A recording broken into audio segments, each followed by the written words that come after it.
Baik, Assalamualaikum warahmatullahi wabarakatuh. Perkenalkan, saya Sri Maharani dengan NIM S1S124051. Pada kesempatan kali ini, saya akan membawakan video lagi mengenai progres pembelajaran saya di website Red Hat Academy. Nah, di video sebelumnya itu saya sudah menjelaskan mengenai wait, oh, maaf ya. Video sebelumnya, itu saya sudah menjelaskan mengenai guided exercise using the command line gitu ya. Which is yaitu adalah latihan untuk bagaimana menggunakan baris perintah. Nah, untuk video pembelajaran yang ini sudah saya upload pada video yang sebelumnya. Sekarang kita masuk pada bagian praktikum dalam mengakses sistem Linux. Nah, jadi, disclaimer dulu, untuk video kali ini saya hanya akan membawakan materi saja, untuk prakteknya itu akan saya bawakan pada video selanjutnya. Oke, selanjutnya kita lanjut pada materi ini, yaitu pada materi ini saya tuh mengakses desktop Linux dan juga menambahkan user standar dengan menggunakan terminal Linux. Nah, di sini saya mengumpulkan informasi tentang sistem serta melakukan pengaturan yang dibutuhkan. Nah, tujuan atau outcomes-nya dia itu untuk menggunakan konsol virtual atau virtual console dan cockpit untuk memperbarui password user. Nah, dan yang kedua itu untuk mengecek status jam sistem atau time clock pada mesin. Oke. Kemudian persiapan pada lingkungan labnya. Nah, sebagai user atau student di mesin workstation, di sini saya menjalankan perintah lab untuk menyiapkan environment dan memastikan semua research yang dibutuhkan itu tersedia. Nah, di sini itu dia student at workstation, lab start access review, itu dia ya. Di sini saya menyiapkan research yang dibutuhkan. Nah, kemudian pada skenario ini sudah terdapat beberapa akun user di dalam mesin. Nah, password masing-masing user itu akan diperbarui dengan cara berpindah login ke akun tersebut terlebih dahulu. Nah, sini kita akan mengubah password user developer 1 dengan menggunakan Virtual Console ya. Oke, pertama saya akan mengubah password user developer 1 melalui Virtual Console keempat. Sini kata sandi kita tetapkan lab2rh104-nya itu sebagai kata sandi baru. Nah, selanjutnya saya berpindah ke Virtual Console keempat dengan menekan Ctrl Alt F4. Kemudian di sini saya login sebagai user developer 1 dengan password Red Hat. Ya. Kemudian login sebagai user developer, kemudian kita melihat bantuan perintah password. Nah, sebelum mengubah password, saya mengacak bantuan perintah password menggunakan opsi help untuk melihat acara penggunaan dan opsi yang tersedia. Di sini, ya. Nah, perintah ini itu dia menampilkan informasi penggunaan perintah password atau PASSWD itu termasuk opsi untuk mengatur autentifikasi user. Kemudian setelah itu saya mengubah password developer 1. Nah, setelah itu saya mengubah password user developer 1 menjadi lab2 RH1041 dengan menjalankan developer at workstation SSWD. Di sini kita gunakan Red Hat sebagai kata sandi yang digunakan saat ini. Kemudian di sini saya sini kan password lamanya itu Red Hat. Ya, password yang sekarang itu Red Hat. Nah, kata sandi baru itu lab2rh1041. Kemudian kita ketik ulang, terus kita tokenizing. Oke, selanjutnya kita konfirmasi password baru yang lab2rh1041. Kalau berhasil, nanti sistem akan menampilkan pesan bahwa password yang kita masukkan itu sudah berhasil diperbarui ya. Nah, selanjutnya kita uji password baru developer 1. Nah, ini untuk memastikan password barunya itu sudah aktif, kita keluar dari sesi developer 1 atau station exit. Kemudian kita login kembali sebagai developer 1 menggunakan password lab 2RH1041 dan kita berhasil masuk ke sistem. Setelah itu kita tutup sesi virtual console-nya dengan developer workstation. Exit. Terus kita kembali ke desktop dengan menekan Ctrl Alt F2. Oke, itu dia. Selanjutnya kita akan mengubah password user developer 2 melalui cockpit console.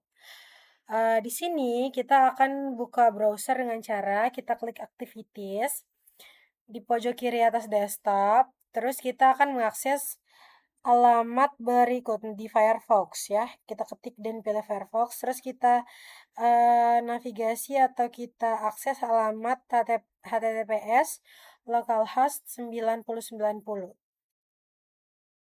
Kemudian kita login ke cockpit dengan menggunakan username-nya itu developer 2 sebagai nama pengguna dan juga kata sandi atau passwordnya itu Red Hat. Terus kita klik masuk, klik login.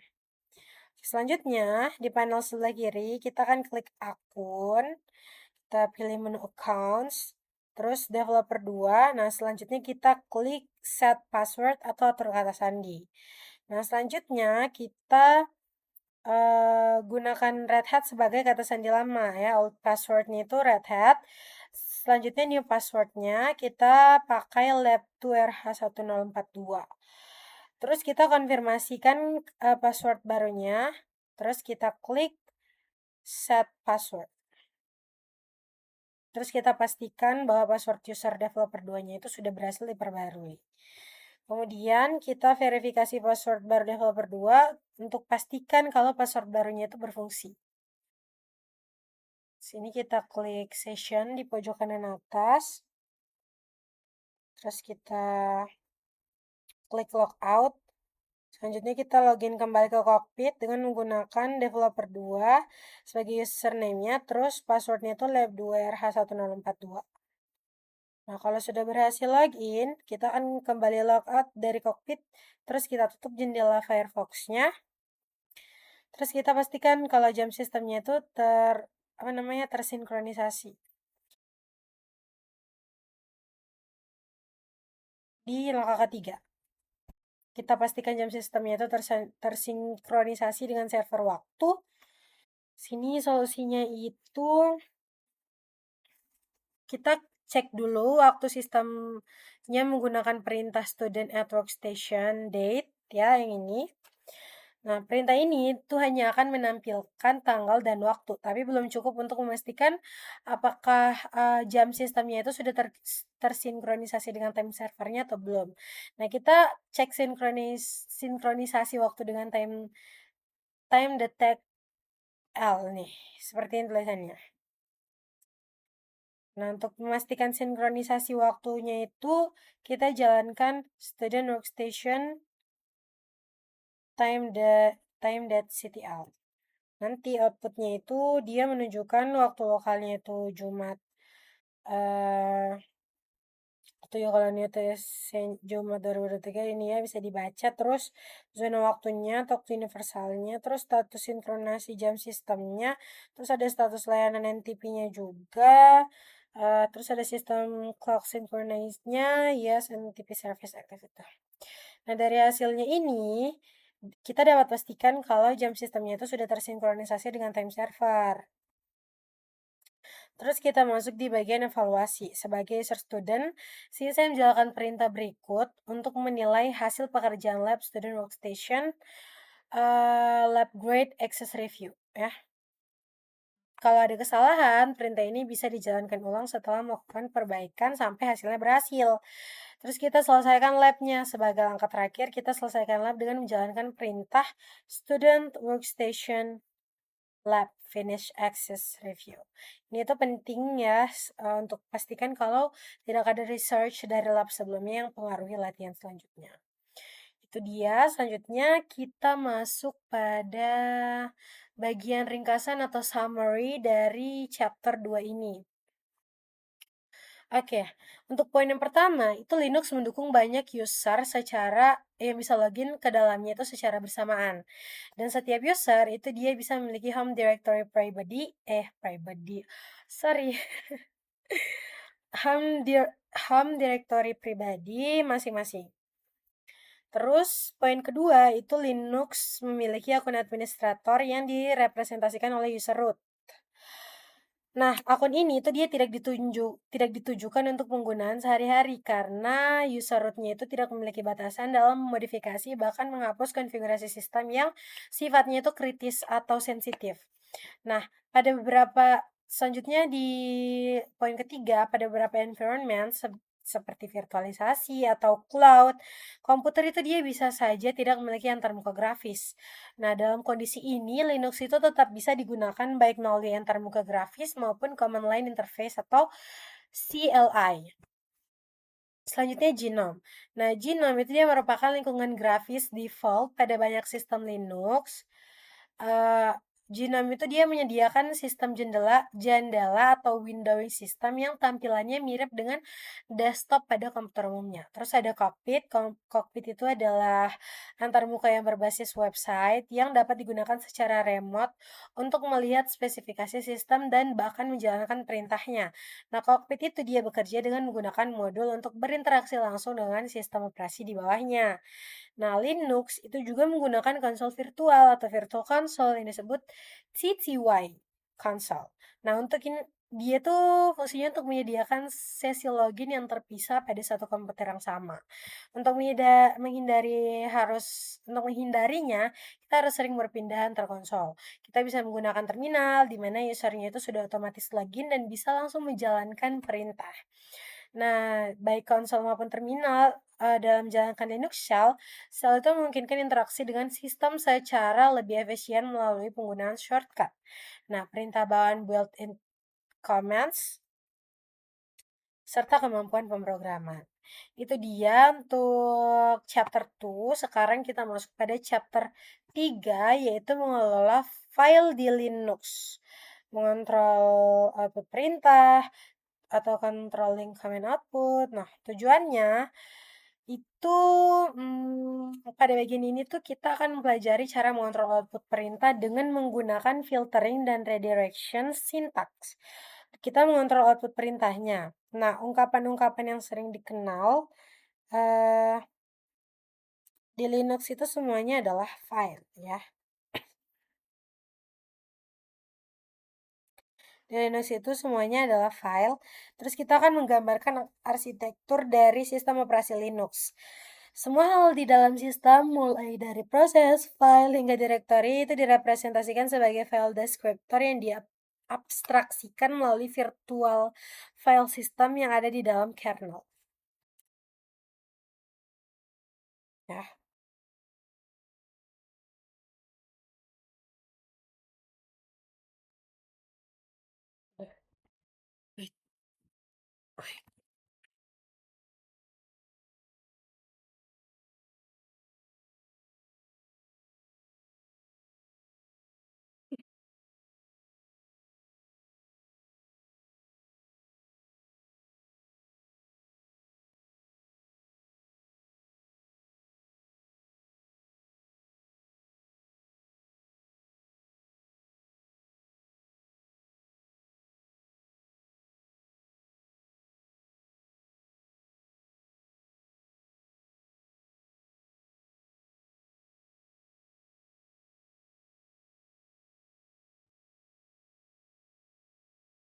Oke, desain ini tuh dia menyediakan antarmuka yang seragam bagi aplikasi dan user.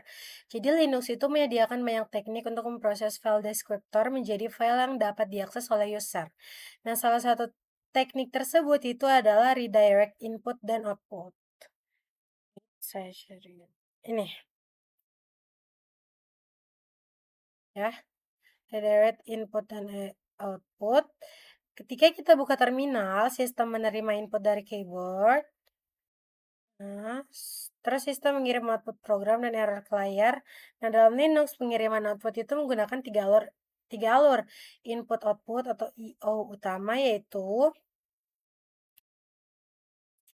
standard input atau std-in, terus ada standard output atau std-out, dan standard error atau stdr. Nah, ketiga alur ini itu dia akan otomatis terbuka setiap kali sebuah programnya itu dijalankan. Nah, standar input atau std-in itu digunakan program untuk membaca input, standar output atau std-out itu digunakan untuk menampilkan hasil normal. Nah, standar error atau stdr itu dia digunakan untuk menampilkan pesan kesalahan. Jadi ketiga channel atau tiga saluran ini itu merepresentasikan aliran data antara terminal, terus, apa namanya, program dan juga filenya. Nah, shell itu memberikan kontrol penuh untuk mengatur bagaimana data tersebut akan mengalir, termasuk melakukan redirect stream saat sebuah perintahnya itu dijalankan. Nah, dengan mekanisme-mekanisme ini, shell itu dia bisa membaca input dari file, terus buka dari keyboard, terus membuang pesan error yang dianggap tidak perlu atau tidak penting, dan menggunakan standar input untuk perintah. Jadi kalau kita ketik perintah di command line, saya akan memberikan instruksi ke shell untuk menjalankan sebuah program. Nah, shell-nya itu dia akan menerima input interaktif dari user, terus menjalankan program tersebut. Beberapa perintah itu membutuhkan argumen, misalnya file yang dibaca atau dimodifikasi. Contohnya saat kita gunakan perintah cat. Sini kan kita bisa menyertakan nama file sebagai argumennya. Sini contohnya, user host catexample.txt hello world. Nah, terus kita bisa menambahkan opsi perintah untuk mengubah perilaku program. Sebagai contoh opsi number pada perintah cat itu akan menambahkan nomor baris. Ini. User hostnya satu hello dunia atau hello world. Terus beberapa perintah juga akan masuk ke mode interaktif jika dijalankan tanpa argumen. Nah, dalam mode ini, perintah itu akan menunggu input dari standar input, contohnya perintah cat. Nah, normalnya dia akan menampilkan isi file, namun tanpa argumen, cat itu akan menampilkan input dari std-in, yaitu user host, nih, halo, halo, ini dunia. Kalau tidak ada input sama sekali, perintah cat-nya itu dia akan tetap berjalan, tapi terlihat seperti tidak melakukan apa-apa. Jadi menampilkan teks nulis standar output itu sebagian besar perintah seperti cat dan echo itu menampilkan output ke layar. Hal ini terjadi karena standar output secara default dikirim langsung ke terminal. Ini contohnya. Redirect to standard output. Di sini kita bisa mengalihkan keluaran standar. Di sini itu kita bisa ubah tujuan standar output dengan menggunakan redirection simbol lebih besar. Yang ini. Itu digunakan untuk mengarahkan output ke sebuah file. Jadi satu tanda lebih besar ini dia akan menimpa isi file dengan output baru. Yang ini. Dan tanda dua kali lebih besar atau yang ini ya, itu digunakan untuk menambahkan output ke akhir file. Nah, jadi standar output itu dia memiliki deskriptor 1, tapi karena std-out adalah default, jadi kita tidak perlu menuliskannya secara eksplisit. Dua perintah ini itu dia bersifat setara ya. User at host, example text yang ini ya, itu setara. Jadi kita juga bisa mengarahkan output ke device khusus seperti dev, null. Device ini tuh digunakan untuk membuang data tanpa menyimpan user at host dev null. Terus redirect standard output itu dia sangat berguna kalau saat perintahnya itu menghasilkan output yang panjang daripada scroll terminal. Di sini tuh kita bisa menyimpan itu ke file, membaca dengan less atau menghitung karakter dengan WC. Terus melihat standar errornya di mana. Standar error atau standar STDR itu dia hanya akan muncul ketika terjadi kesalahan. Nah, secara default STDR juga itu ditempelkan ke terminal, sehingga kadang sulit dibedakan dengan STD out. Nah, STD out, dia hasil yang diharapkan, STDR itu adalah pesan error. Contohnya, kalau kita salah ketik perintah, nah, seperti ini. Nanti pesan errornya itu akan tetap muncul meskipun STD out-nya diarahkan ke file. Nah, oke, selanjutnya standar error itu dia memiliki file descriptor 2. Kita bisa mengarahkan stdr menggunakan 2 lebih besar 1 atau 2 lebih besar 2 gitu. Contoh berikutnya itu mengarahkan pesan error ke file. Ini.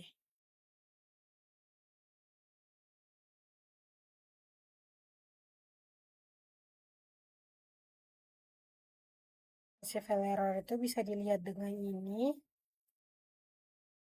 Ini ya, tidak bermasalah semua. Kita juga bisa membuang error dengan mengarahkannya ke dev null. Kita buang errornya. Terus kita redirectnya str itu redirect stdr itu dia berguna kalau errornya sudah diketahui dan tidak perlu ditampilkan dan akan menjalankan perintah untuk stress test system. Oke, selanjutnya pipeline atau pipes, yaitu untuk mengalihkan standar output ke standar input menggunakan simbol pipe atau ini ya. Nanti pipesnya itu dia memungkinkan output dari satu perintah menjadi input bagi perintah lain. Contoh berikut dengan menggunakan ref untuk membalikan teks output dari date. Nah, selanjutnya kita juga bisa menggunakan lebih dari satu pipe. Yang ini, ini. Yang ini lebih dari satu pipe.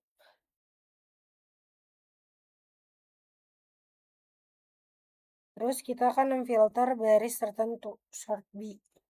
Mengurutkan output dari mengabaikan spasi di awal. Dengan perintah T, kita bisa melihat output dan menyimpannya ke file secara bersamaan. User host get the example text. Penggunaan pipe-nya itu sangat membantu untuk menyaring output besar, memformat teks tertentu, dan juga menghindari menjalankan perintah berat berulang kali. Itu dia. Oke. Next.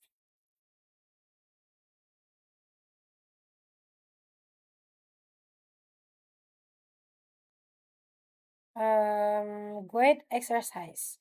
Mengontrol output keluaran perintah. Ya. Di sini kita akan memanipulasi output dari perintah. Tujuannya itu pada pelatihan ini kita berhasil menjalankan perintah non-interaktif dan perintah interaktif. Terus kita akan mengalihkan standar input ke perintah lain dan juga mengalihkan standar output ke file dan ke device. Persiapan latihan sebagai user student di mesin workstation, kita akan menjalankan perintah berikut untuk menyiapkan environment dan memastikan semua research-nya itu dia tersedia. Di sini ada student network station, ini karena saya translatekan ya jadi beda. Tuh. Terus kita jalankan perintah non-interaktifnya. Pertama, kita gunakan perintah echo sebagai perintah non-interaktif untuk menampilkan pesan ke command line. Ini ya, student workstation, echo hi there, hi gitu. Terus perintah ini itu akan langsung menampilkan output tanpa menggunakan input tambahan. Terus menjalankan perintah interaktif. Kita akan menjalankan perintah cat ya sebagai perintah interaktif. Student workstation cat. Saat perintah cat itu berjalan tanpa argumen, perintah ini tuh menunggu input dari standar input. Kita akan ketik sebuah teks, terus sistem langsung menampilkan ulang teks tersebut sebagai standar output. Jadi student workstation cat goodbye. Ini selamat tinggal, selamat tinggal. Teks pertama adalah input yang kita ketik dan teks kedua itu adalah output yang ditampilkan oleh perintah cat. Nah, untuk menghentikan sesi cat, kita bisa tekan Ctrl C. Oke, redirect standard output ke file atau override. Di sini kita akan mengalihkan standar output ke file dengan menggunakan satu simbol, yaitu lebih besar. Student workstation test example txt itu untuk memastikan isi file, kita akan gunakan perintah cat lagi. Student workstation cat example txt test ya. Terus redirect standard output ke file, menimpa isi file. Kita akan kembali mengalihkan output ke file yang sama dengan menggunakan lebih dari untuk memastikan bahwa isi filenya itu ditimpa oleh nilai baru. Student workstation echo hello lebih dari example txt. Terus student workstation get example txt. Tangan saya ya. Hello. Selanjutnya kita redirect standar output ke akhir file atau append. Kita tambahkan output ke akhir file menggunakan dua simbol lebih dari. Terus ini kita melihat kembali si file untuk memastikan hasilnya, yaitu student network station get example txt hello word word ini. Terus kita gunakan pipe untuk mengalihkan output ke input perintah lain. Nah, kita alihkan standar output dari perintah echo ke standar input dari perintah ref dengan menggunakan pipe yang ini. Terus student workstation itu ya seperti ini. Terus perintah refnya itu membalikan teks yang diterima dari output perintah sebelumnya. Kita gunakan T untuk menampilkan dan menyimpan output ya. Nah, dalam satu baris perintah, kita akan mengalihkan output dari ref ke perintah T. Sehingga outputnya itu yang ditampilkan di terminal dan disimpan ke file secara bersamaan. Nih. Oke, untuk memastikan filenya berhasil dibuat, kita akan cek dengan cat.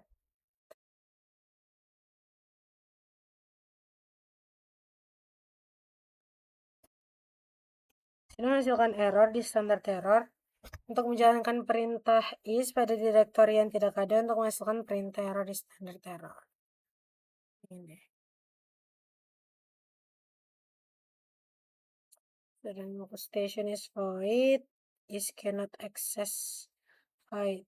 Jadi kita alihkan standar errornya ke file menggunakan dua lebih dari, terus student workstation is void, example.txt, kemudian kita cek isi filenya student workstation variable get example.txt itu ya.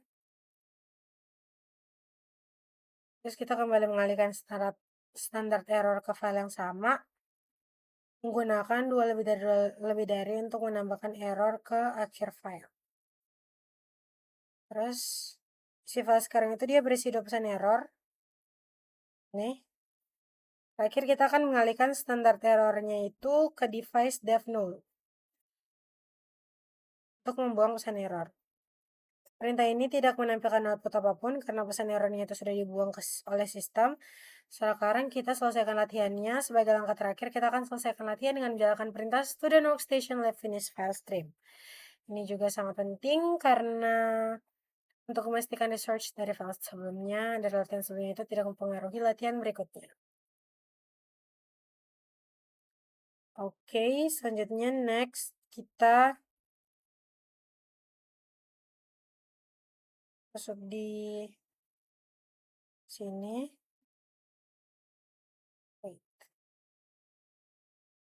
Oke, kita lanjut ya. Selanjutnya, manipulating text and binary files.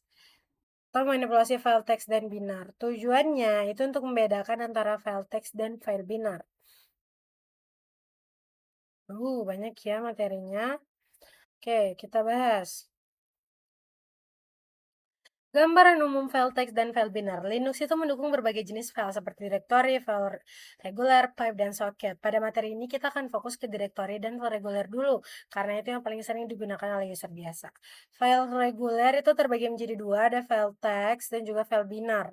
Nah, walaupun secara teknis semua file disimpan sebagai rangkaian byte, cara Linux membaca dan menafsirkan file teks dan file binar itu berbeda. File teks itu menggunakan standar encoding, kalau, karakter seperti ASCII atau Unicode sehingga isinya bisa dibaca manusia. File ini bisa dilihat dan diedit dengan text editor. Sedangkan file binar, itu dia berisi data terstruktur yang tidak terbatas pada karakter yang bisa dibaca. Contohnya adalah program hasil kompilasi dan format file tertentu yang hanya bisa dibuka oleh aplikasi pendukungnya. Sini kita menampilkan daftar file. Nah, di Linux itu kita bisa melihat file menggunakan aplikasi file, yaitu File Manager bawaan Genome. Aplikasi ini biasanya ada di Activities Overview. Untuk membukanya, kita klik Activities Files. Saat pertama kali klik login di Genome, sistem otomatis membuat beberapa folder seperti Downloads, dan Picture untuk mengatur file. Ini ya, biasanya seperti ini. Terus kita melihat file lewat command line. Selain GUI, kita juga bisa melihat file lewat terminal dengan menggunakan perintah is yang fungsinya mirip dengan perintah dir. Di Windows, secara default, is itu hanya akan menampilkan nama file dan directory. Untuk melihat detail lengkap, kita pakai opsi uh, -i atau ya, ini. Yang menampilkan permission pemilik file waktu modifikasi ukuran file is ini is file. Karakter pertama pada kolom paling kiri itu menunjukkan jenis file.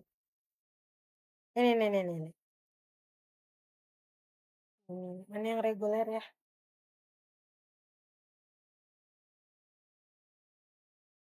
What is the regular one? Ya pokoknya ini D directory ya gitu ya. Kombinasi opsi is itu kita juga bisa menggabungkan beberapa opsi. Misalnya T mengurutkan berdasarkan waktu modifikasi terbaru.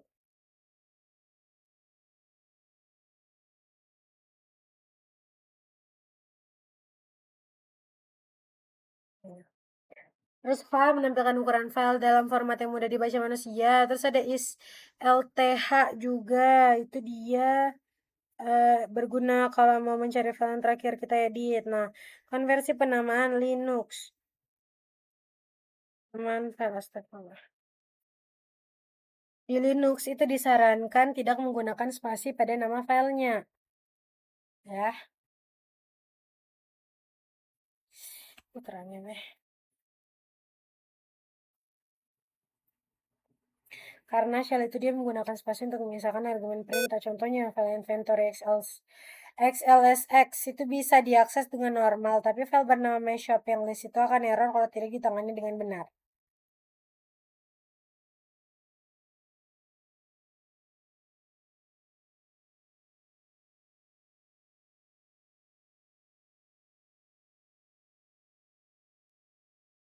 Cara mengatasi nama file yang mengandung spasi, itu ada 3 cara yang baik dan benar. Pertama, kita escape spasi dengan backslash. Atau ini, tanda garis miring ini. Is my shopping list itu. Terus ada tab completion. Kalau tab completion itu kita cukup ketik sebagian nama file, terus kita tekan tab. Shell-nya itu akan melengkapinya dengan otomatis. Terus kita gunakan tanda kutip. Nah, seperti mana ya? Ini tanda kutip ini ya. Nah, terus ada file tersembunyi atau hidden files. File atau direktori yang diawali tanda titik itu disebut hidden files. Biasanya dia digunakan untuk menyimpan konfigurasi user. Nah, hidden file bukan berarti aman, tapi hanya tidak ditampilkan secara default. Supaya tidak mudah terhapus atau terubah tanpa sengaja. Ini. Terus kita menampilkan hidden files. Di files GUI, kita klik menu kanan atas, centang show hidden files. Determinan is, lah itu opsi A atau all akan menampilkan semua file termasuk yang tersembunyi. Terus kita bisa mengidentifikasi jenis filenya. Linux itu tidak bergantung pada ekstensi file seperti txt atau x. Sebagai gantinya, Linux itu membaca header file yang disebut magic number. Nah, kita bisa gunakan perintah file untuk mengetahui jenis file sebenarnya. Ada file, bin, atau cat. Hasilnya itu akan menunjukkan bahwa file tersebut adalah file ELF, yaitu format standar file binary Linux. Contoh identifikasi filenya itu adalah ini file si, docs, file downloads, file my shopping list, file bash rec itu. Terus file word, file binar, foldernya itu directory, shopping list and bash hrc itu file text ascii.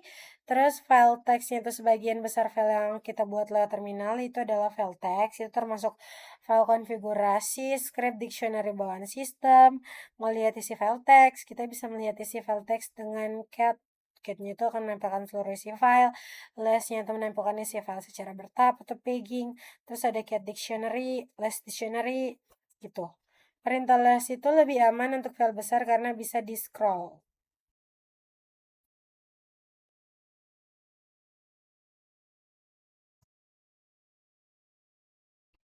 Navigasi di less itu ada panah atas atau panah bawah. Itu dia scroll.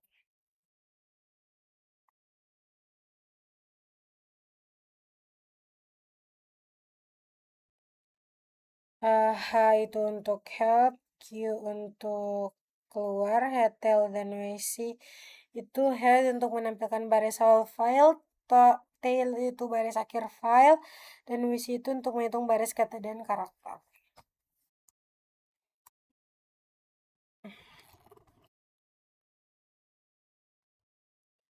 Kita masuk ke file binar. File binar dia tidak bisa dibaca manusia dan tidak diedit dengan text editor. Contoh file binarnya itu program hasil kompilasi, file Word, gambar audio, database resep terkompresi.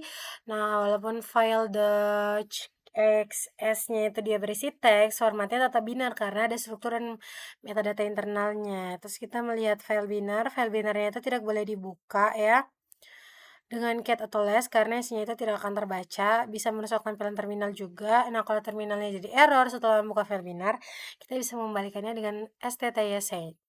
Langkah pemulihannya itu pertama, kita keluar dari program, tekan key atau Ctrl C, terus kita tekan enter. Habis itu kita jalankan sttysend-nya, terus kalau masih error kita tutup terminal, terus kita buka ulang lagi. Itu dia untuk materi yang ini. Next.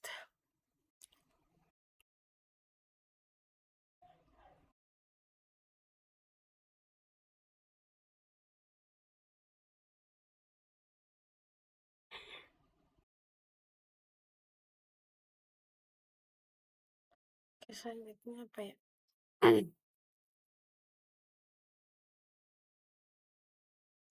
Memanipulasi teks dan binary files. Teks manipulasi file teks dan binar. Dia itu kita harus temukan jenis file informasi tentang file. Tujuannya untuk mengetahui jenis file dan informasi detail tentang file. Hasil yang diharapkan itu kita bisa melihat isi file, terus kita bisa membedakan file teks dan file binar. Persiapan environment-nya itu sebagai user student di mesin workstation, kita jalankan perintah lab untuk menyiapkan environment latihan dan memastikan semua resource yang dibutuhkan itu sudah tersedia. Yaitu student workstation, lab start file, file types.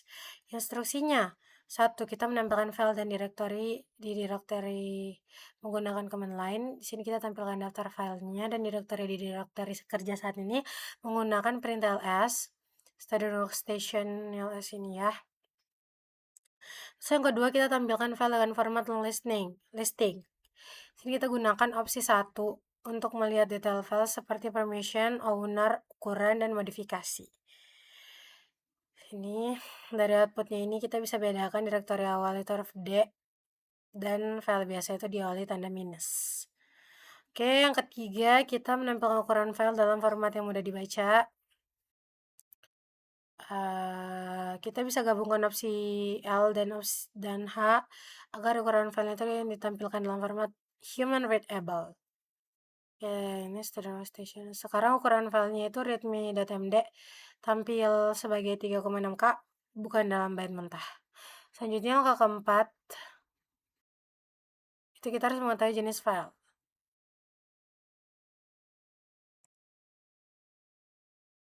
Nih, sini kita pakai readme.md. Kita gunakan perintah file untuk mengecek tipe file readme.md student Ini ya UTF itu. Nah, dari hasil ini kita tahu bahwa Redmi.md itu file text dengan encoding UTF-8 Unicode. Terus kita menghitung jumlah baris, kata dan karakter. Ya, ini. Ini itu dia artinya filenya itu memiliki 88 baris. Kalau kita hitung jumlah katanya, ini artinya filenya itu ada 448 kata. Terus ini artinya itu filenya itu memiliki 3619 karakter. Jadi kita melihat seluruh isi file pakai Redmi.md juga. Kita gunakan perintah cat untuk menampilkan seluruh isi file. Ya, ini. Terus karena filenya itu cukup panjang, maka outputnya langsung di scroll sampai akhir dan berhenti karena cat tidak memiliki pagination. Terus kita melihat bagian awal file dengan head dan melihat 10 baris pertama default. Nih, dengan kode ini. Terus menampilkan 3 baris pertama saja dengan kode ini. Nah, dengan head itu kita bisa fokus ke bagian awal file tanpa membuka semuanya. Kita lihat bagian akhir file dengan tail. Kita lihat 3 baris terakhir dari file redmi.md menggunakan perintah tail. Ya, itu mengecek lokasi dan jenis file cat. Kita cari lokasi file binary cat menggunakan perintah which. Artinya perintah catnya itu berada di directory atau bin. Terus kita cek jenis filenya.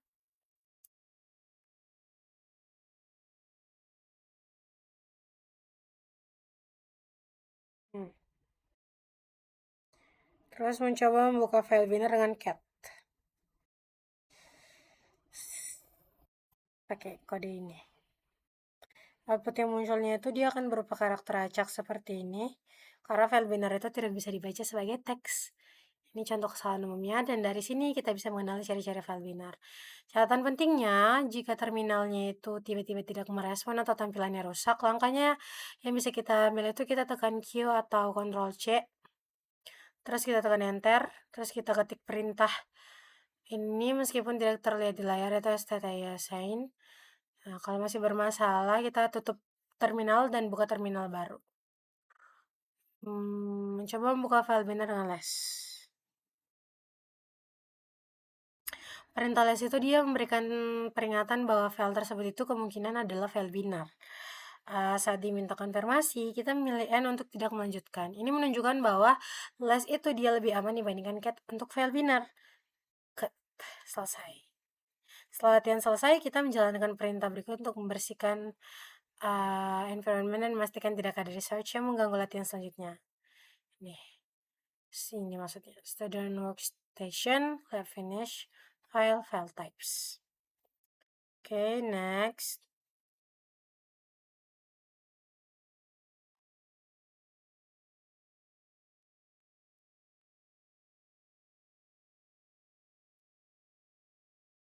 Editing text file atau mengedit file text. Pada materi ini kita akan belajar cara mengedit file text dengan menggunakan editor grafis dan editor command line di Linux. Linux Text Editor. Linux itu menyediakan banyak text editor untuk melihat dan mengubah file text, terutama plain text file. Nah, plain text file itu adalah file yang tidak memiliki format font, tidak memiliki style khusus, tidak memiliki header file. Contohnya file konfigurasi, search code, dan script. Nah, di Linux, file text-nya itu tidak wajib menggunakan ekstensi txt karena sistemnya itu mengenali jenis file berdasarkan isinya, bukan namanya. Graphical text editor. Editor grafis adalah editor berbasis UI. Editor ini tuh cocok untuk pengguna umum, programmer pemula, editing yang lebih visual, editor grafis yang memiliki fitur lanjutan, biasanya disebut IDE, Integrated Development Environment. Nah, apa itu IDE? IDE adalah aplikasi yang membantu programmer dalam menulis dan mengembangkan kode dengan fitur seperti syntax highlighting, autocomplete, deteksi error, debugger, integrasi Git, akses terminal, editing text files dengan Gedit. Editor teks resmi GNOME adalah Gedit. Oke, di Red Hat Enterprise Linux 9, Gedit itu masih menjadi editor default. Di Fedora, editor default adalah GNOME Text Editor. Keduanya memiliki tampilan dan fungsi yang mirip. Kedua yang memiliki tampilan fungsi yang mirip itu cara membuka Geditnya, klik Activities di pojok kiri atas, ketik Gedit, klik Text Editor. Fitur utama Gedit itu membuka dan menyimpan file, find and replace, print file, syntax highlighting, line numbering, auto indentation, highlight current line, backup otomatis, bahasa sintaks bisa diubah lewat bagian bawah editor, command line text editors. Editor berbasis command line sangat penting untuk server Linux karena server biasanya tidak memiliki GUI. Editor command line sering digunakan itu ada nano-vim, editing text file dengan nano, membuka atau membuat file nano.txt. Perintah ini akan membuka editor nano. Bagian utama nanonya itu mana ya?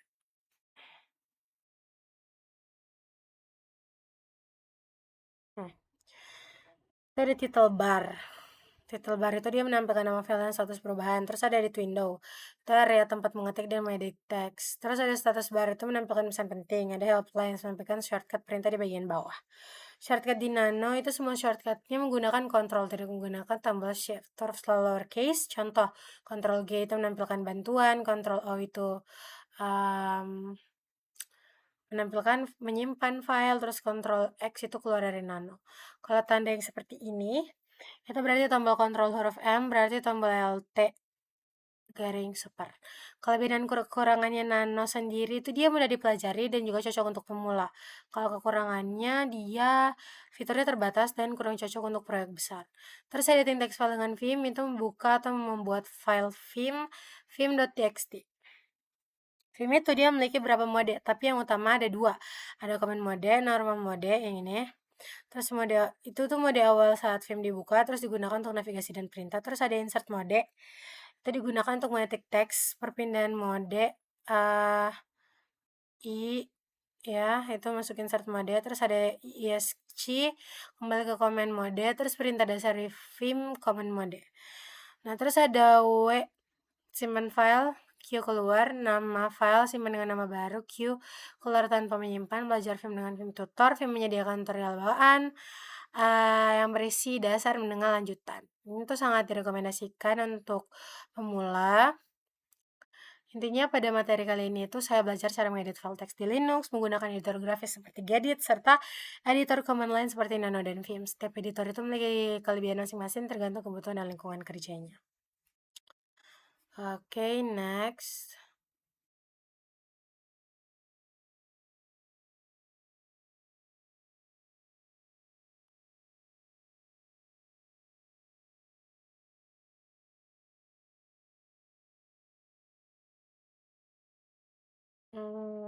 Wait. Ini mengedit file teks ya.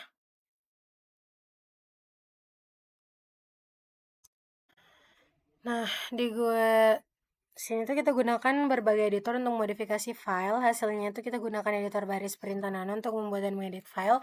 Terus kita gunakan editor teks Gedit untuk mengedit file.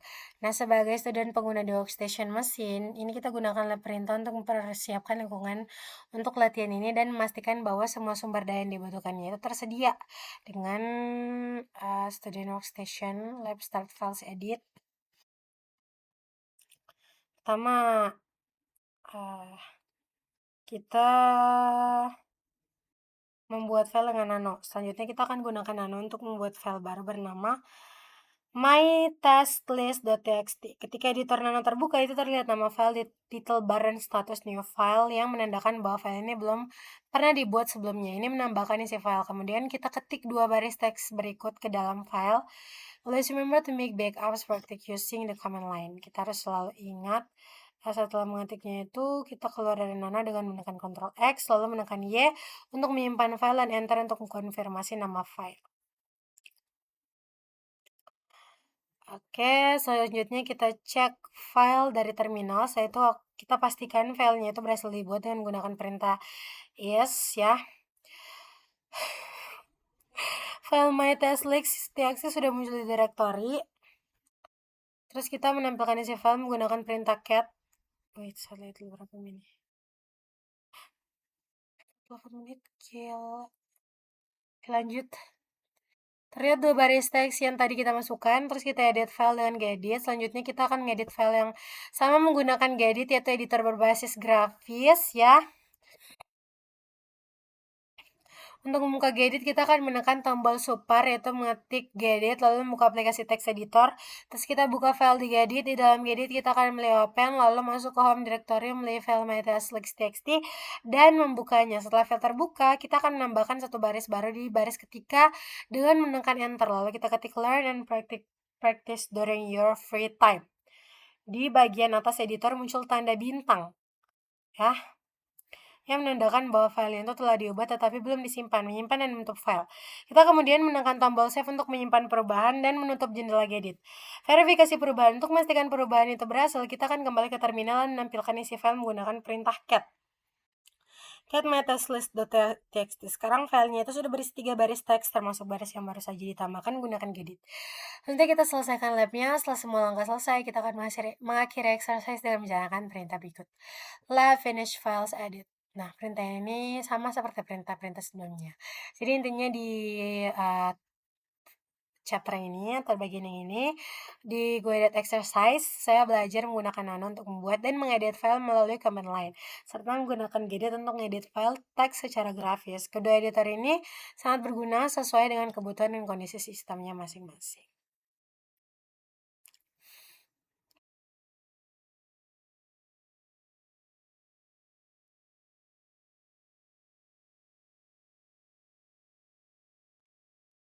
Oke, selanjutnya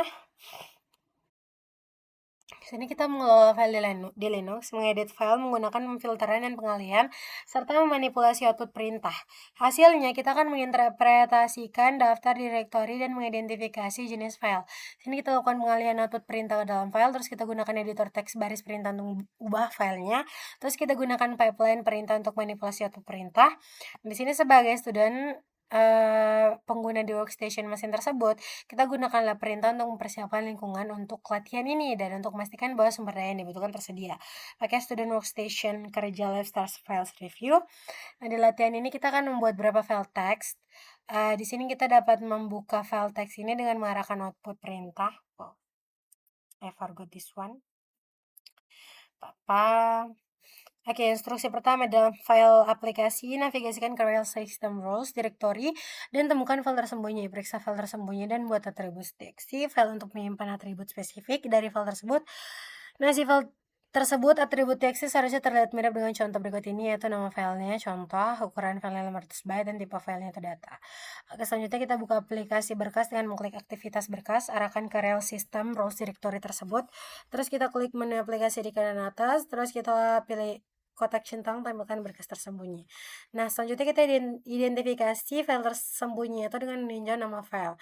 Nama file tersembunyinya diawali dengan karakter karakter tanda kurang maksudnya. Seperti ini ya tampilannya. Nah, file tersebut itu Ansible ada di file tersembunyi yang ini dan deskripsinya. Nah, pada baris perintah itu kita tinjau isi directorial system roles, termasuk file tersembunyi yang ini. Terus kita tentukan tipe-tipe file tersebut. Ini teks ASCII, terus kita buat atribut txt file untuk menyimpan nama, ukuran, dan tipe file tersembunyi. Kalau kita gunakan echo perintah ini, maka kita harus pastikan untuk menambahkan setiap baris baru. Oke. Langkah kedua itu kita buat time.txt file untuk menyimpan output perintah time.ctl. Gunakan editor teks untuk menghapus semua spasi kosong di awal setiap baris file.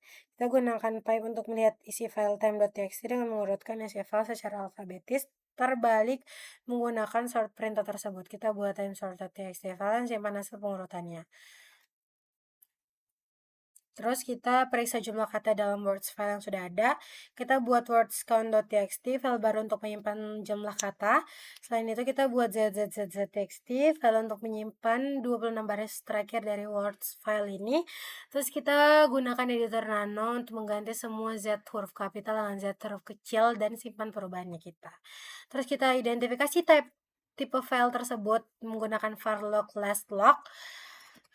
Kita coba lihat file tersebut menggunakan cat. Nah, terus kita bisa reset terminal dengan gunakan stty.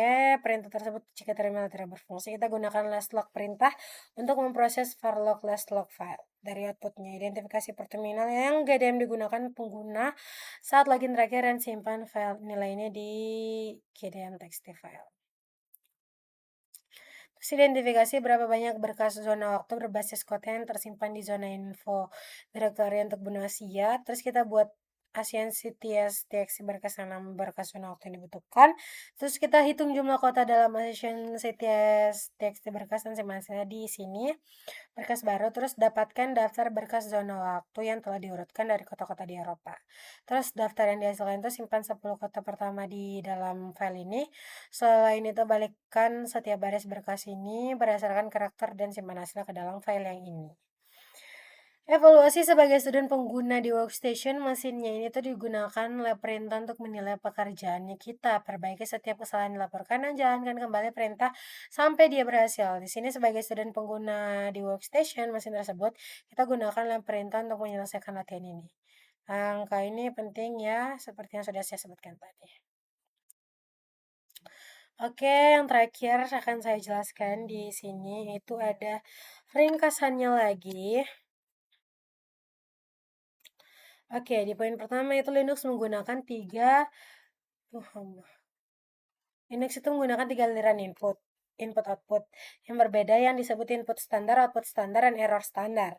Nah, kita itu bisa mengalihkan aliran-aliran ini saat menjalankan perintah. Terus kita dapat mengalihkan output standar dan error standar ke file baru, menambahkan output ke file yang sudah ada, atau mengirim output ke perangkat virtual. Terus kita dapat menggunakan satu atau lebih pipe untuk menggunakan keluaran perintah sebagai masukan untuk perintah lain. Setiap tahap dalam malur kerja memodifikasi keluaran untuk mencapai suatu tujuan. Dan Linux itu menggunakan filter sembunyi untuk melindungi file konfigurasi agar tidak bisa diubah atau dihapus secara tidak sengaja. Terus Linuxnya itu tidak bergantung pada ekstensi file untuk mengidentifikasi jenis file. Linux itu membaca header file dan membandingkannya secara internal untuk membantu menentukan jenis file. Dan yang terakhir, berkas teks biasa itu tidak berisi header berkas dan tidak memiliki fitur pemformatan. Linux itu menyertakan banyak editor teks, baris perintah untuk melihat dan memodifikasi berkas teks biasa seperti Nano atau Vim. Oke, itu saja progres Red Hat yang bisa saya tampilkan pada video kali ini. Lebih dan kurangnya mohon dimaafkan. Saya tutup dengan ucapan wabillahi taufiq wal hidayah. Wassalamualaikum warahmatullahi wabarakatuh.